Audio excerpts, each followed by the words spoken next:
In 1999, NVIDIA released the first ever GPU, the GeForce 256. It changed everything. Before that, computers relied on CPUs for graphics, making gaming slow and clunky. But with a dedicated graphics processor, suddenly, games became smoother, faster, and more realistic. Fast forward to today, and GPUs are powering everything from high-end gaming to AI, cryptocurrency mining, and even medical research. But have you ever thought about how these incredible pieces of technology are made? The process is nothing short of mind-blowing. From raw silicon to the powerful graphics cards in your PC, let's uncover the hidden world of GPU manufacturing. Stay till the end, because what happens behind the scenes might shock you. Step 1. Extracting raw materials. Every powerful graphics card starts as something very basic: sand. Yes, the key ingredient of the most advanced GPUs is silicon, which comes from sand. But not just any sand. It must be ultra-pure silicon, refined through a process that removes even the smallest impurities. Silicon wafers are created by heating the material to extreme temperatures, forming cylindrical ingots, which are then sliced into thin, smooth wafers. These wafers will become the foundation for the microscopic transistors that make GPUs work. Here's something crazy. A single modern GPU can have billions of transistors, each smaller than a virus. These tiny switches are what make your games run at high frame rates and bring ultra-realistic graphics to life. It all starts with simple sand, but by the time we're done, it becomes one of the most advanced pieces of technology ever made. Step 2. The birth of the GPU: lithography and circuit printing. Once we have the silicon wafer, it's time to give it a brain. This is done using a process called photolithography, which is like 3D printing at an atomic level. Engineers use ultraviolet light to carve out the circuits, placing billions of tiny transistors on the wafer. These transistors work together to handle massive amounts of data, rendering stunning graphics in real time. What's mind-blowing? The transistors inside a modern GPU are so small that you could fit thousands of them inside a single human hair. This process must be done in an ultra-clean environment because even a single dust particle can ruin an entire chip. That's why GPU manufacturing takes place in high-tech clean rooms, where workers wear full-body suits and the air is filtered to remove even the tiniest particles. Step 3. Wafer testing and cutting. Now that we have the circuits printed, it's time to test them. Not every wafer is perfect, and any tiny flaw can make a GPU useless. Engineers use special machines to test each wafer, checking if all transistors are working properly. If a part of the wafer fails, it is marked and won't be used. Once testing is done, the wafer is cut into small squares, each containing a complete GPU chip.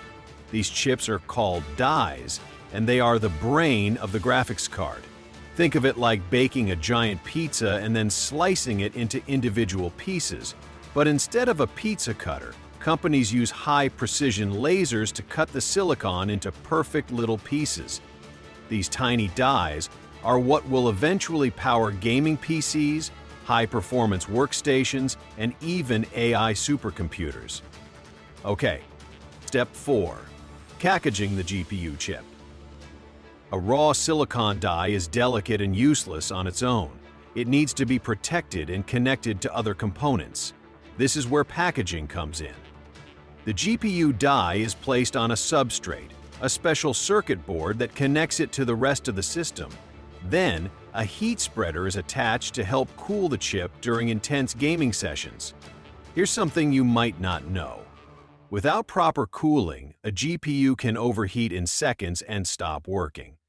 That's why manufacturers use thermal paste and special heat sinks to make sure the heat is quickly transferred away from the chip. Some high-end GPUs even use liquid cooling to stay at optimal temperatures. Without cooling, your gaming rig would turn into a mini oven. Whew. Step 5. assembling the graphics card. Now comes the exciting part: building the actual graphics card. The GPU chip is mounted onto a PCB, printed circuit board, along with memory chips, voltage regulators, and other essential components. The PCB acts like the nervous system of the GPU, allowing all parts to communicate efficiently. This is also where manufacturers add high-speed GDDR memory, which helps the GPU store and process massive amounts of visual data in real time. The faster the memory, the smoother your games run. That's why high-end GPUs use GDDR6 and even GDDR7 memory for insane performance. At this stage, the cooling system is also installed. Massive heat sinks, heat pipes, and powerful fans are added to ensure that the GPU stays cool even during the most intense gaming sessions. Step 6. Quality testing and performance checks. Before a GPU is sent to market, it must pass extreme testing. Engineers push each card to its limits, making sure it can handle heat, heavy workloads, and different gaming scenarios. Have you ever wondered why GPUs are expensive? One reason is that not all chips perform the same. Even if they are made in the same factory, some chips turn out to be slightly better than others. This is called the silicon lottery. The best performing chips are used in high-end GPUs with better overclocking potential, while lower performing ones might be used in budget-friendly models. Each GPU also goes through stress tests, where it runs demanding applications for hours. If it fails, it doesn't make it to the store shelves. Only the best performing GPUs are packaged and sent out to gamers and creators worldwide. Step 7. Branding, packaging, and shipping. Once a GPU passes all tests, it's time for branding. Companies like NVIDIA and AMD sell their chips to brands like Asus, MSI, and Gigabyte, who customize them with unique cooling designs, RGB lighting, and overclock performance settings. Each brand competes to make the best version of the GPU by adding better fans, cooling solutions, and software tweaks. After branding, the GPUs are carefully packaged with protective foam and anti-Semitic wrapping. They are then shipped worldwide, reaching gamers, content creators, and even scientists who use them for AI research and deep learning. Here's a fun fact.